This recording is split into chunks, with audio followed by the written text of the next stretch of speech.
अब हम exercise 1B से 27 क्वेश्चन लेने वाले हैं। RS अग्रवाल का बुक है। 1B से 27 क्वेश्चन लेंगे। इसमें क्या है कि 3 pieces of timber 42 metre, 49 metre and 63 metre long have to be divided into planks of the same length. यहाँ बोला गया है कि टिम्बर लकड़ी का जो लट्ठा होता है बड़े बड़े, उसे कह रहे हैं यहाँ पे टिम्बर। तो 3 पीसेस हैं, एक 42 मीटर का है और एक 49 मीटर का है और एक 63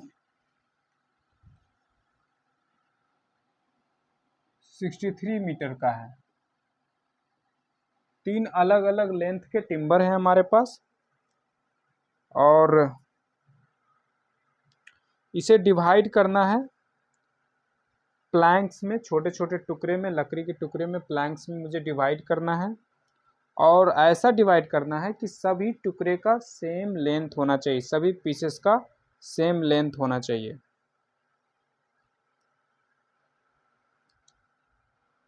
What is the greatest possible length of each plank?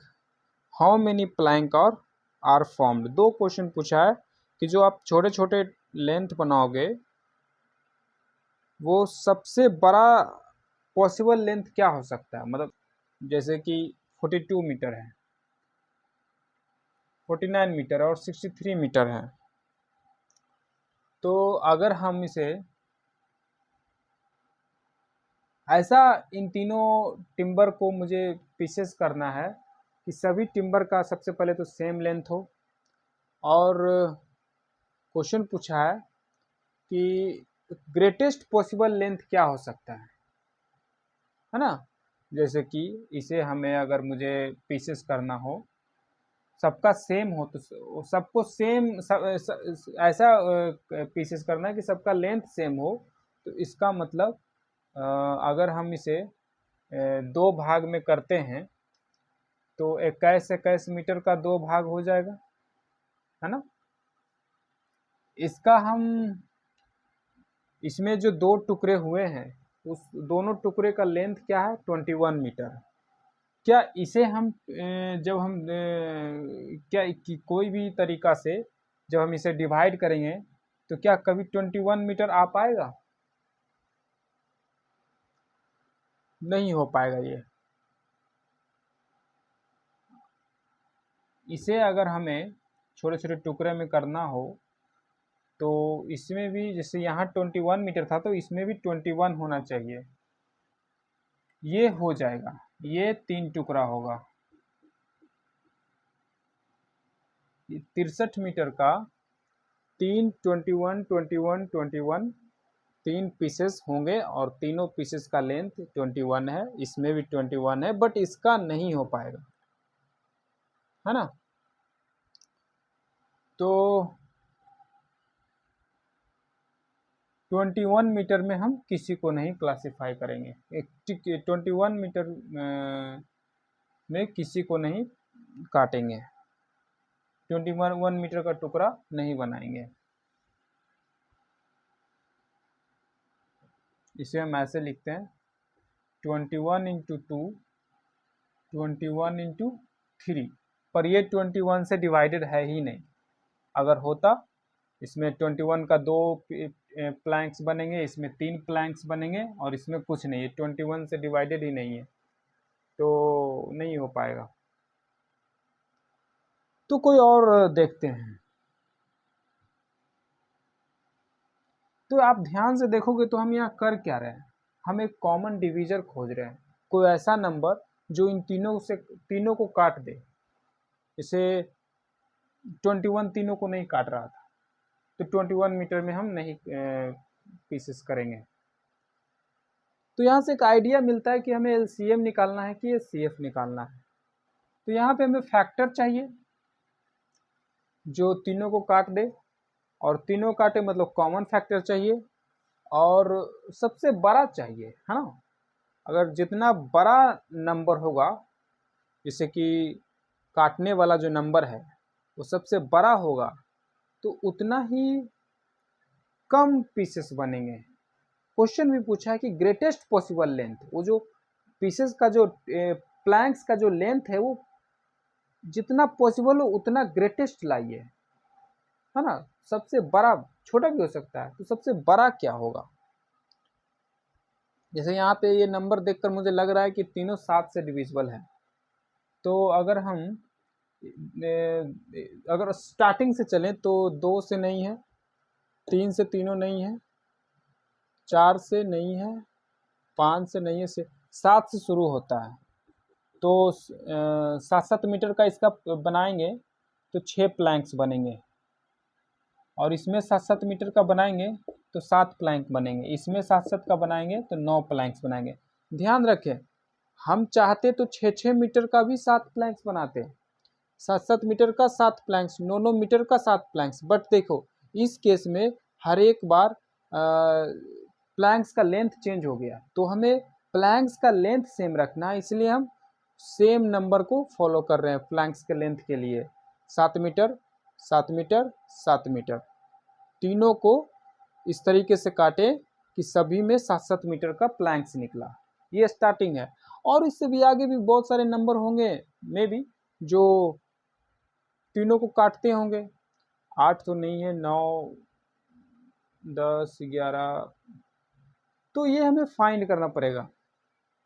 तो यहाँ से हमें आइडिया मिल गया कि मुझे ये नंबर जितना बड़ा रहेगा, क्वेश्चन वही पूछा था कि ग्रेटेस्ट पॉसिबल लेंथ, तो हम यहाँ पे SCF निकालते हैं 42, 49 और 63 का। तो SCF हो जाएगा हमारा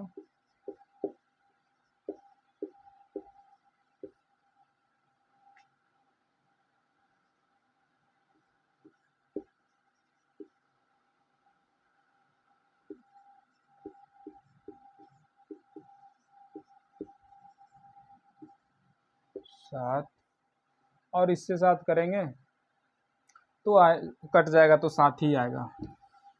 तो हमारा यहाँ पे SCF 7 आया, और हमने ट्राई करके भी देखा था, इसलिए हमें आगे कुछ नंबर आइडिया नहीं लग रहा था उसमें, तो 7 ही होगा। तो 7-7 मीटर का प्लैंक्स बनेगा, इससे बड़ा पॉसिबल लेंथ ही नहीं, एक ही नंबर ये, तो ये होगा 27 का आंसर।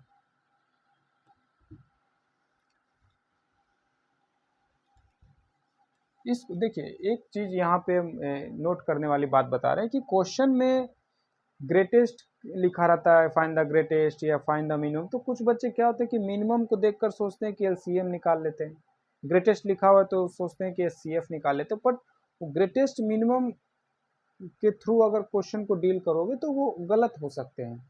तो क्वेश्चन को कोर में जाना है, समझना है कि क्वेश्चन में हो क्या रहा है। अगर क्वेश्चन में चीज़ों को क्लासिफाई कर रहे हैं, बांट रहे हैं, तब समझना कि ये हाँ ये CF वाला केस है। अगर क्वेश्चन में कुछ जुड़ रहा है, ऐड हो रहा है कुछ चीज़ें, तो समझो कि ये मल्टीपल्स वाला खेल है। जैसे कि कुछ अलार्म किसी एक पर्टिकुलर टाइम पे एक बार सब सेम ही में बजता है, फिर कुछ समय बाद सब साथ बजता है, तो इस तरह केस, या एक और केस है कि मान लो कुछ लड़के हैं, कुछ बच्चे हैं जिनका पाँव कुछ बड़ा छोटा है, और वो कुछ मिनिमम डिस्टेंस चलना चाहते हैं जिसमें सभी के सभी फुल स्टेप यूज कर पाएँ, तो उसमें क्या होता है कि स्टेप जुड़ रहा है, बढ़ रहा है, चीज़ें बट नहीं रही है, तो उस तरह केस में LCM निकाला जाता है। और जिसमें बढ़ता है, जैसे इसमें था कि हम टिम्बर को काट रहे थे, बांट रहे थे लेंथ को, तो बांटने वाली चीज़ में SCF यूज करते हैं। तो मैक्सिमम मिनिमम देखकर नहीं बनाना है, किसी किसी क्वेश्चन में मिनिमम लिखा रहेगा और उसको SCF से बनाना रहता है, तो क्वेश्चन को समझना है। तो अब हम आगे की ओर क्वेश्चन बढ़ लेते हैं 28। अच्छा, एक और 27 में ये क्वेश्चन पूछा था कि व्हाट इज द ग्रेटेस्ट, तो ग्रेटेस्ट 7 मीटर हो गया, और how many planks are formed, तो कितने प्लैंक्स बनेंगे, तो वो 7 मीटर का वो बचा हुआ था, जैसे कौन कौन से थे, 42 था, तो इसको 7-7 मीटर का बनाएंगे तो 6 प्लैंक्स बनेगा, वैसे ही वो सबको जोड़ देना है, बन गया। नेक्स्ट क्वेश्चन लेते हैं।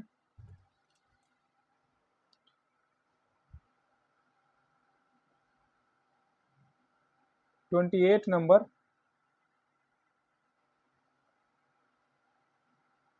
Find the greatest possible length which can be use to measure exactly the length 7 metre, 3 metre, 85 centimetre, 12 metre, 95 centimetre. तो इसमें भी वही सबसे बड़ा पॉसिबल लेंथ बताइए जो मेजर कर सकता है इन तीन डिफरेंट लेंथ को, एग्जैक्टली मेजर कर सकता है। तीनों डिफरेंट लेंथ क्या है, एक 7 मीटर है और एक 3 मीटर 85 सेंटीमीटर है और एक 12 मीटर 95 सेंटीमीटर है। तो तीन अलग अलग हैं। मुझे ग्रेटेस्ट पॉसिबल लेंथ बताइए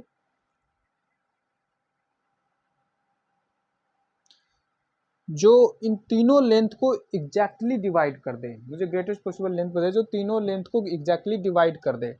एग्जैक्टली डिवाइड करने का मतलब कि पूरा पूरा काट दे, रिमाइंडर ना बचे, और ग्रेटेस्ट भी चाहिए। अब देखो नाम में एक ग्रेटेस्ट चाहिए, हाईएस्ट, और विच कैन डिवाइड मतलब फैक्टर चाहिए, और तीनों करे तो कॉमन। तो यहाँ से पता चले कि CF निकालना है साफ साफ।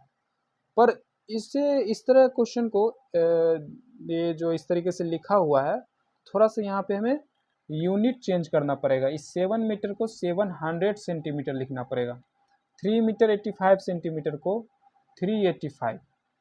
ये नहीं कि इसे हम चाहते तो मीटर में भी कर देते कि 12.95 या 3.85। तो मीटर में पॉइंट नहीं लाना है, पॉइंट लाओगे तो फिर CF नहीं निकाल पाओगे अच्छे से। तो पॉइंट कोशिश करना है, पॉइंट में नहीं लाना है। तो अब इसका CF निकालोगे, जो आएगा वो ग्रेटेस्ट पॉसिबल लेंथ हो जाएगा which can exactly divide all this 3 number.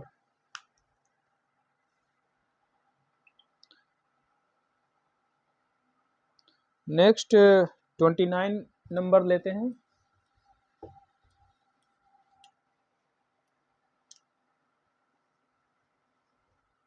इसमें क्या है कि find the maximum number of a student among whom 1001 pens and 910 pencils can be distributed in such a way that each student gets the same number of pens and the same number of pencils। तो ये question है।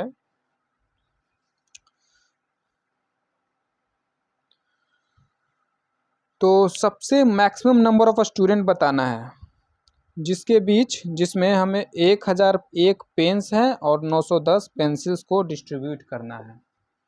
Pens हमारे पास 1001 है और pencil 910 है।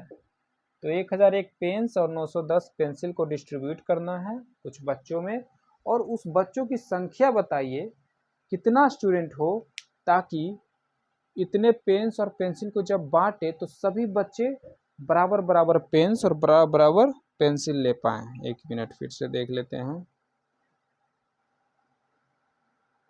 हाँ, each student get same number of pens and same number of pencil. तो कितने स्टूडेंट में इन चीज़ों को बांटा जाए। तो देखिए मान लेते हैं कुछ बच्चे हैं X, तो X बच्चे में हम पेन्स बांटेंगे। मान लो 100 है या 500 बच्चे हैं, तो 500 बच्चों में हम 1001 पेन डिस्ट्रीब्यूट करेंगे। तो यहाँ पे हम क्या कर रहे हैं, इस 1001 के जगह एक सिंपल नंबर लेते हैं, जैसे कि 50, और बच्चों की संख्या ले लेते हैं मान लो 25। अब ऐसा तो नहीं कि 100 ले लें, 100 बच्चों में 50 पेन कैसे बांटोगे, तो 50 बच्चे को मिलेगा ही नहीं, पेन को आधा करना पड़ेगा। तो 50 से तो कम ही होगा बच्चे की संख्या, तो मान लेते हैं 25। एक सिंपल से समझने के लिए हम नंबर ले रहे हैं। तो 50 पेन्स को 25 बच्चों में बांटोगे, है ना। तो यहाँ पे क्या हो रहा है, ये जो 50 है इट इज़ डिवाइडेड बाय 25। यहाँ डिवाइड हो रहा है ना, हर एक बच्चे को 2-2 पेन मिलेगा। 50 पेन को आप बांट दे रहे हो 25 बच्चों में। बांटना मतलब डिवाइड करना। तो यहाँ 50 जो है पेन की संख्या डिवाइड हो रही है स्टूडेंट की संख्या से, मतलब यहाँ पे स्टूडेंट का नंबर जो है वो डिवीजर है, और यहाँ जो पेन है ये एज अ डिविडेंड काम कर रहा है।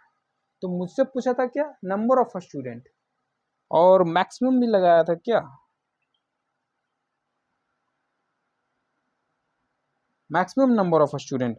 मतलब मुझे एक नंबर चाहिए जो, देखो यहाँ पे ये स्टूडेंट था, ये डिवाइड किया पेन्स को, तो वैसे ये पेन्स है। कुछ मान लेते हैं let that maximum be X, तो मैक्सिमम नंबर स्टूडेंट का हम एक्स मान लेते हैं।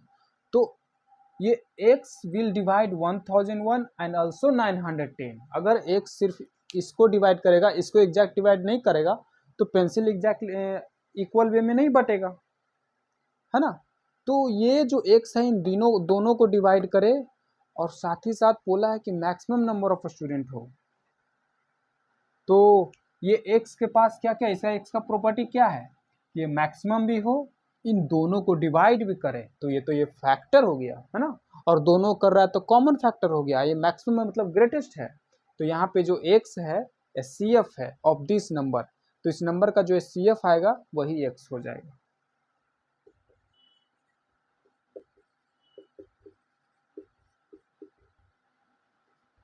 ये हम निकालते हैं।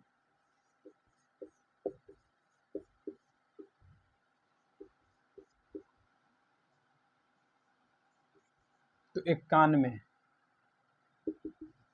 तो अगर 91 स्टूडेंट रहेगा तो तब जाकर हम 1001 पेन को अच्छे से 91 बच्चों में बांट पाएंगे, और 910 बच्चे में भी 910 पेंसिल को भी 91 बच्चों में बांट पाएंगे।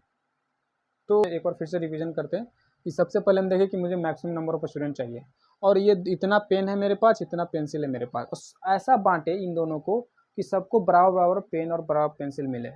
तो मुझे जो स्टूडेंट की संख्या है उसमें बांटना है स्टूडेंट, तो किसको बांटना है, पेन्स को और पेंसिल को। मतलब यहाँ पेन और पेंसिल डिवाइड हो रहा है, किससे हो रहा है, स्टूडेंट की संख्या से हो रहा है ना। तो यहाँ पे स्टूडेंट की संख्या है, जब डिवीजर काम कर रहा है, फैक्टर काम कर रहा है, और ऐसा स्टूडेंट की संख्या हो कि ये पेन और पेंसिल दोनों बराबर बराबर बंट जाए स्टूडेंट में, मतलब स्टूडेंट की संख्या पेन और पेंसिल को बराबर बराबर काट दे, बांट दे, है ना। तो x यहाँ पे HCF के जैसा काम कर रहा है, तो हम HCF निकाल दिए। ना कि हम यहाँ ये नहीं देखे कि मैक्सिमम लिखा हुआ है तो हम HCF निकालते हैं, या मिनिमम लिखा, उससे फिर धोखा हो जाएगा। जैसे एक क्वेश्चन रहता है कि एक NCERT में एक बहुत अच्छा क्वेश्चन है स्वीट सेलर वाला, स्वीट वाला, कि पूछा था उसमें कि कम से कम नंबर ऑफ स्वीट्स बताइए, स्टैक में लगाना था। ऐसा लगाना था कि हर एक स्टैक में इक्वल स्वीट्स हो, और कम से कम जगह घेरे, और कोई स्वीट मिक्स भी ना हो। तो यहाँ पे मिनिमम वर्ड यूज़ किया। तो अगर आप मैक्सिमम मिनिमम के जाओगे, उसको देख कर जाओगे, तो वहाँ पे LCM निकालने लग जाओगे। तो इसलिए हमें क्वेश्चन को समझना। तो अब हम 30 नंबर में क्या है कि find the least number of square tiles required to pave the ceiling of room 15 metre 17 centimetre long and 9 metre 2 centimetre broad. तो हमारे पास यहाँ पूछा गया है कि least number of square tiles बताइए, और यहाँ जो पूछा है least number of square tiles, ये पूछा गया है हमसे, इसे हम x मान लेते हैं। Late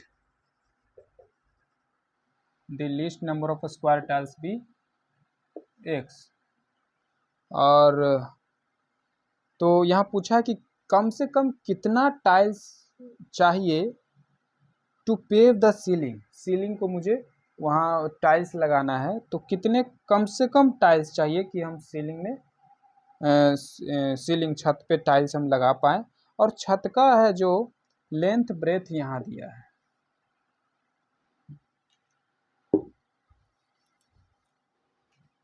length of ceiling of A room, तो यहाँ रूम लिख देते हैं, तो लेंथ डायरेक्ट लेंथ लिखते हैं। लेंथ हो गया 15 मीटर 17 सेंटीमीटर, और ब्रेथ हो गया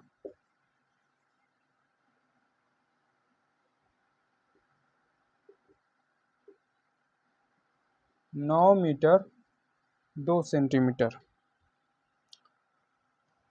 तो मेरे पास एक रेक्टेंगुलर शेप है, एक जगह है रेक्टेंगुलर, इसका लेंथ है कुछ, इसे हम पूरा सेंटीमीटर में ही लिखते हैं, तो 1517 सेंटीमीटर और 902 सेंटीमीटर। तो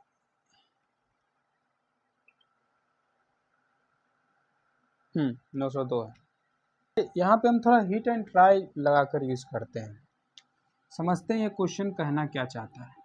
मान लो मेरे पास ये प्रॉब्लम है, इतना लेंथ वगैरह का मेरे पास एक एरिया है, जगह है, उसमें मुझे टाइल्स लगाना है, और ध्यान रखना है कि टाइल्स की जितना कम संख्या हो उतना अच्छा। तो हम कोशिश करते चले 2 टाइल्स में क्या हो पाएगा, एक टाइल्स अगर, और देखो ये बात ध्यान रखना है कि मुझे स्क्वायर टाइल्स चाहिए, मतलब टाइल्स का लेंथ ब्रेथ सेम होना चाहिए, भले ही जिसमें रख रहे हैं उसका लेंथ ब्रेथ सेम नहीं है, वो स्क्वायर नहीं है, बट मुझे स्क्वायर का लेंथ ब्रेथ सेम होना चाहिए। तो मान लेते हैं कि चलो अगर एक टाइल्स तो हम पूरा अगर सोचते हैं कि कम से कम मतलब एक टाइल्स में काम हो जाएगा, तो अगर बड़ा सा एक टाइल्स लाते हैं तो वो स्क्वायर ही नहीं होगा, क्योंकि अगर एक टाइल्स पूरे में रखेंगे तो उसका लेंथ इतना होना चाहिए, ब्रेथ इतना होना चाहिए, जो कि बराबर नहीं है तो स्क्वायर नहीं होगा, तो बोला स्क्वायर टाइल्स। तो कोशिश करते चलो 2 टाइल्स लेकर आते हैं, तो 2 टाइल्स में क्या वो स्क्वायर हो पाएगा, स्क्वायर भी होना चाहिए और कम से कम टाइल्स होना चाहिए।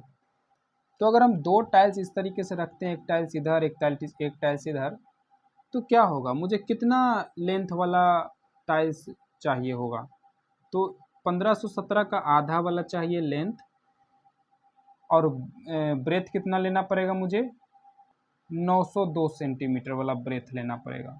मतलब मुझे ऐसा टाइल्स लेना पड़ेगा जिसमें 1517 का हाफ लेंथ हो और 902 ब्रेथ हो, तो स्क्वायर रहा नहीं, तो 2 टाइल्स भी सही नहीं है।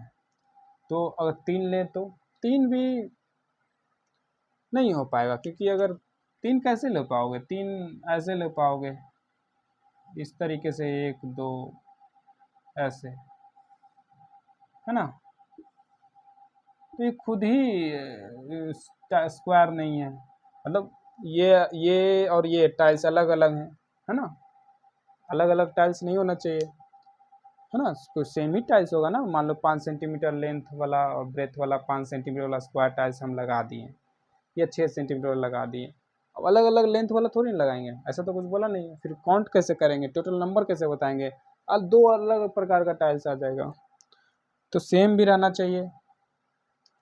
तो 3 नहीं होगा, अगर 4 रखना चाहे तो इस तरीके से लगाएं हम टाइल्स ऐसे, तो 1 2 3 4, तो मतलब इसमें क्या किए कि 1517 का भी हाफ कर दिए और 902 का भी हाफ कर दिए, तो 1517 का हाफ और 902 का हाफ दोनों तो अलग अलग होगा, तो यहाँ पे भी 4 काम नहीं आएगा।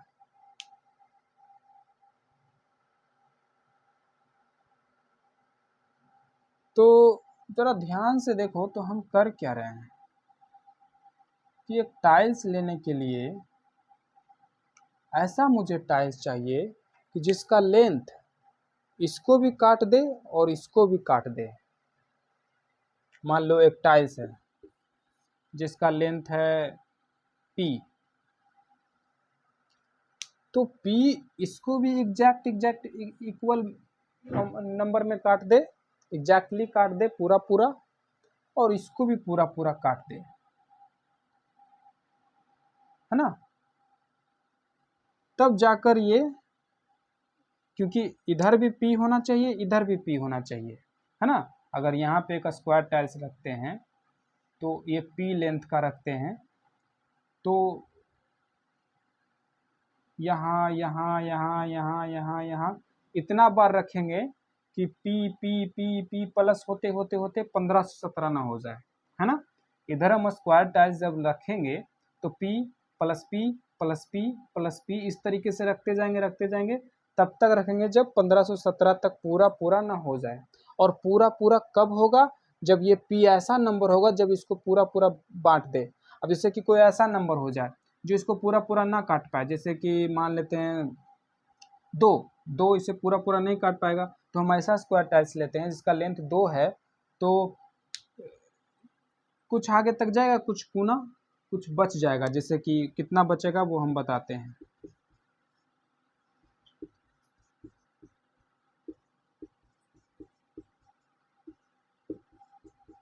ये 758 टाइल्स ऐसे से रखेंगे, 758 इंटू 2, तो ऐसे से रखेंगे, और फिर 1 सेंटीमीटर मुझे कहीं बच जाएगा, तो बचना नहीं चाहिए, पूरे जगह में मुझे टाइल्स टाइल्स कैसे एक जगह छोड़ देते हैं क्या जब रूम पे लगाते हैं। तो ऐसा मुझे लेना है पी, दो यहाँ पे नहीं लेना, मुझे ऐसा लेना है कि इस 1517 को पूरे तरीके से पूरा पूरा काट दे, ताकि जब हम उस टाइल्स को बिछाएं तो जगह ना बचे। यही काम इसके साथ भी, ये पी इसको भी पूरा पूरा काट दे ताकि कहीं जगह ना बचे। तो मुझे ऐसा पी चाहिए जो दोनों को काट दे, मतलब मुझे फैक्टर चाहिए और कॉमन चाहिए, और साथ ही साथ अगर सोचो मुझे ये भी बोला था कि लीस्ट हो, कम से कम टाइल्स की ज़रूरत हो, और यहाँ पे बोला कि कम से कम टाइल्स चाहिए। तो जितना लंबा लेंथ ब्रेथ रहेगा, मेरा लेंथ रहेगा स्क्वायर का, उतना ही कम से कम टाइल्स की ज़रूरत पड़ेगा। अगर बड़ा बड़ा स्क्वायर टाइल्स लेते हैं तो कम टाइल्स की ज़रूरत पड़ेगी, छोटा छोटा टाइल्स लेंगे तो ज़्यादा टाइल्स की ज़रूरत पड़ेगा। तो लेंथ ब्रेथ मुझे, मतलब लेंथ है दोनों में, तो लेंथ ही है, स्क्वायर है तो लेंथ मुझे सबसे बड़ा चाहिए। तो मुझे पी यहाँ पे क्या एचसीएफ जैसा काम कर रहा है, पी इन दोनों को काटे भी, कॉमन फैक्टर और बड़ा भी हो, मतलब पी यहाँ पे एचसीएफ है, तो हम यहाँ एचसीएफ निकालेंगे।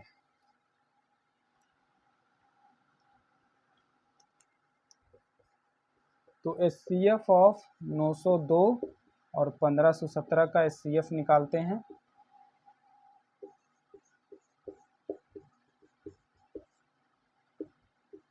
यहाँ पे एचसीएफ आया है 41, तो यहाँ एचसीएफ 41 आया है। तो मुझे ये जो स्क्वायर टाइल्स का जो लेंथ है वो 41 होना चाहिए, मतलब कि ये 41, फिर यहाँ पे स्क्वायर टाइल्स बिछाएंगे 41, फिर 41, फिर 41, तब तक बिछाते जाएंगे जब नीचे 1517 ना हो जाए, मतलब 41 + 41 + 41 होते होते होते 1517 ना हो जाए। कितना बिछाएंगे तो 1517 होगा वो पता करते हैं, फिर ऊपर में भी उतना ही बिछाएंगे, फिर ऐसे से बिछाएंगे, और ये ऐसे से जो ऊपर ऊपर ऐसे बिछा रहे हैं वो कितना तक बिछाएंगे, तो यहाँ से पता चलेगा कि 41 41 41 41 रखते रखते रखते रखते कब तक 902 होता है, तो वो पता करते हैं। तो हम ये पता करते हैं ताकि मुझे नंबर ऑफ पता चले, नंबर ऑफ टाइल्स पता चले, तो कितना बार में ये होगा, टाइल्स लगाने होंगे 37 टाइल्स इस तरीके से हमें लगाने होंगे। और इधर देखते हैं,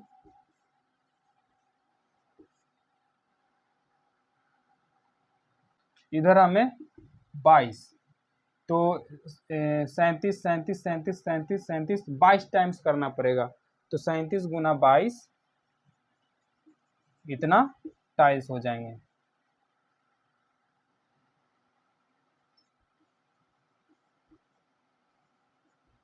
$814 टाइल्स की जरूरत पड़ेगा। इसे ऐसे बना सकते हो या फिर ऐसे भी बना सकते हो कि एरिया इसका पूरा इस रेक्टेंगुलर शेप का एरिया निकाल लेते हैं 1517 × 902, और इस एक स्क्वायर टाइल्स का एरिया निकाल लेते हैं, ठीक है। और इस स्क्वायर टाइल्स को हम पूरे एरिया में बिछाए हैं, तो इस स्क्वायर टाइल्स मान लो x स्क्वायर टाइल्स बिछाए हैं, यहाँ पे माने भी है, तो x × 1 का स्क्वायर टाइल्स का एरिया इंटू x पूरे रेक्टेंगल का एरिया निकल जाए, क्योंकि ये स्क्वायर टाइल्स पूरे रेक्टेंगल में बिछाए हैं, तो वो दोनों इक्वेट करके हम x निकाल लेते हैं। Area of room is equal to x into area of 1 square tiles. तो रूम का एरिया कितना हो जाएगा, 902 × 1517 is equal to x into area of 1 square tiles 41 × 41। तो यहाँ पे x हमें निकल जाएगा,